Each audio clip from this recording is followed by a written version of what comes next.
Let's start here. More big names on the move. Clemson defensive coordinator Brent Venables is Oklahoma's new head football coach. Venables, one of the top defensive minds in the college game, has been a major part of Clemson's championship runs under Dabo Swinney and has a long history at Oklahoma as well. He was Oklahoma's defensive coordinator from 2004 to 2011, so he is on the move. Highest paid coordinator in college football, a legend as much as Dabo up there in Clemson. Moving on to college football championship weekend where people are rooting for chaos. We start with number 1 Georgia versus number 3 Bama. Underdog, unusual role for Bama, but that's exactly where they were on Saturday. The Dogs met the challenge as Bryce Young, the underdogs, met the challenge as Bryce Young carved up the nation's top-rated defense, throwing for 3 touchdowns and running for another. 4th-ranked Crimson Tide rolled number 1 Georgia, 41-24 in the SEC champ game. Afterward, Nick Saban spoke about the uphill battle. You guys gave us a lot of really positive rat poison. The rat poison that you usually give us is usually fatal. But the rat poison that you put out there this week was yummy. Was yummy. Okay. I love Saban. Normally he blames the media, now he's praising the media. Number 4 Cincinnati taking on number 21 Houston and Cincinnati needing a convincing win to solidify a place in the college football playoff. Well, they did just that. Jerome Ford rushed for 187 yards and 2 touchdowns. Desmond Ridder threw 3 touchdown passes, and number 3 Cincinnati broke open a close game in the third quarter, rolled past number 16 Houston. 35-20 the final. And where did that land them, Jay? In the college football playoff position. That's right. I had to finish that one. As a Notre Dame fan, I was really focusing on the Big Ten champ game because if Michigan loses, Notre Dame gets in. I was looking for chaos, but Michigan, they handled business in this one, left no room for an upset. Hassan Haskins, 2 scores he ran for and broke a longtime school record leading number 2 Michigan past Iowa to the tune of 42-3 while clinching their first Big Ten title in 17 years. Wow, that was some. Remember they wanted to fire Jim Harbaugh? A year ago. Less than a year ago. Comical. This is how it all shook out. Oklahoma State loses to Baylor. They drop out. We've got the top 6 teams. Alabama, number 1. They'll face number 4 Cincinnati. Michigan, number 2. They'll face number 3 Georgia in the college football playoff semifinals. Notre Dame and Ohio State on the outside looking in there at number 5. And at number 6. And so, Jay, now when we take a step back, we've had a day or two to digest all of this. We know where the 1s, the 4s, and where everyone is going to play. To me, the committee got it right.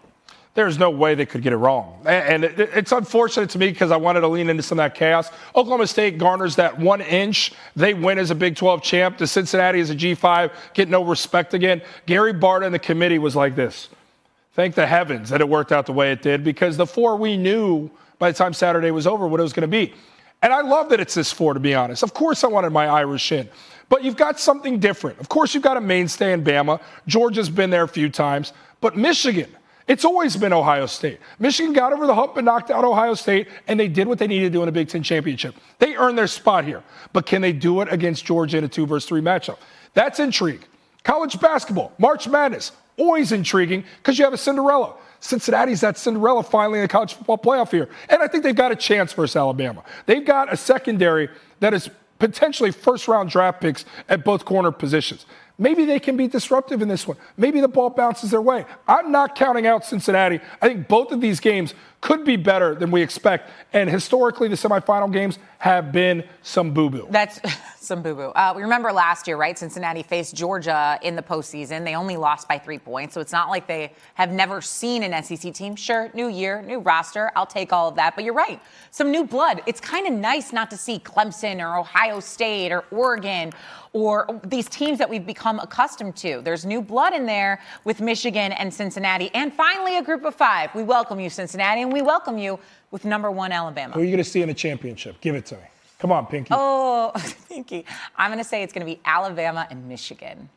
Wow. If I could reach you over there, I'd kiss you. I don't know if I could do that on camera, but we'll do. Go further. There's our pound right there. I agree with you. I think it is going to be Michigan. I think it's going to be Michigan and Alabama. I think Michigan's ability to run the football. Don't you want it to be Cincinnati, though, so bad? I want to see Harbaugh Saban. I do want to see that. I want to see a good game with Cincinnati and Alabama. Cincinnati pulls that upset. Are you kidding me? Skyline for everybody. We're going back to the motherland. Okay, that's We're going back to my hometown of Cincinnati and celebrating if they do it. I don't think they will, though. Skyline order, 3-way extra cheese.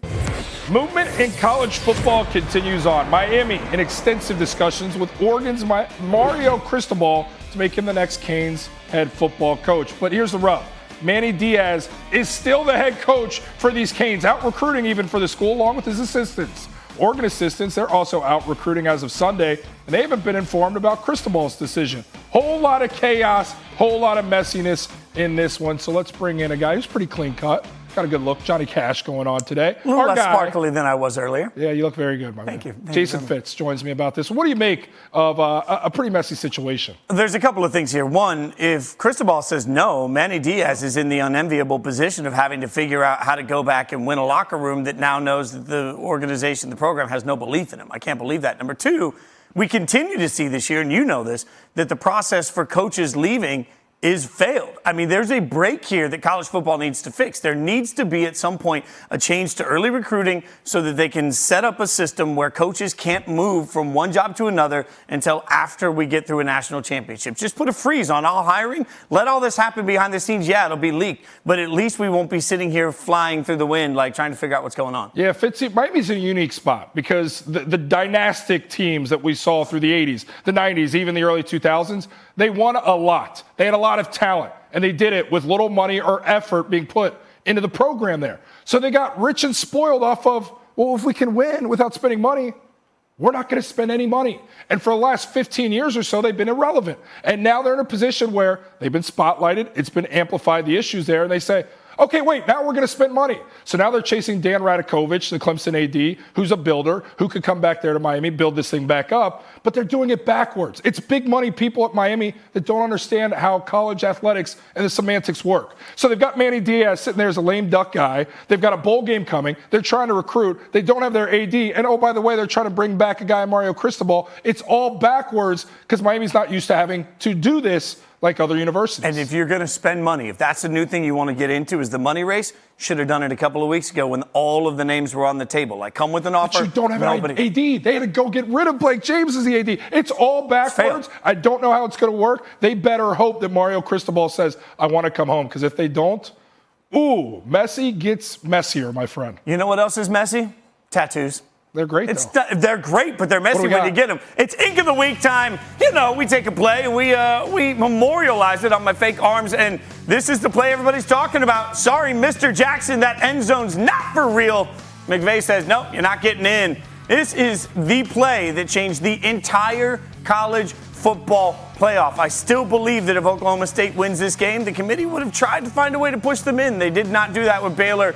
Heartbreaking for Oklahoma State, but looks great on my fake jacked arms. Oh, I'm flexing now. Look at that. Like, we had to get the inside of the bicep, which, by the way, hurts just as much as you hear it hurts. Yeah. Did you get more sun? It looks like you got some sun in there. Yeah. I also got a little bit of uncomfortable hair in the pits. So I'm just saying.